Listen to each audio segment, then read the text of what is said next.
ભારતના અવકાશયાત્રી અને આંતરરાષ્ટ્રીય અવકાશ મથક પર જનારા પ્રથમ ભારતીય ગ્રુપ કેપ્ટન શુભાંશુ શુક્લા પોતાના વતન પરત ફર્યા છે। 15 જુલાઈના રોજ કેલિફોર્નિયા કિનારા નજીક છાંટા પડ્યા બાદ તેઓ વહેલી સવારે દિલ્હી પહોંચ્યા।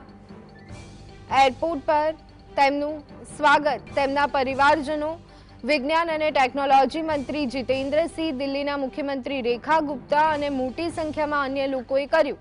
તેમના સ્વાગત માટે એરપોર્ટ પર ઢોલ પણ વગાડવામાં આવ્યા હતા અને લોકોએ તિરંગો પણ લહેરાવ્યો હતો।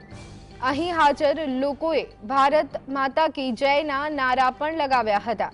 ગ્રુપ કેપ્ટન શુક્લા એક્સિયોમ 4 મિશનના પાયલટ હતા। આ મિશન 25 જૂને અમેરિકાના ફ્લોરિડામાં કેનેડી સ્પેસ સેન્ટરથી લોન્ચ કરવામાં આવ્યું અને 26 જૂને ISS સાથે જોડાયેલું હતું।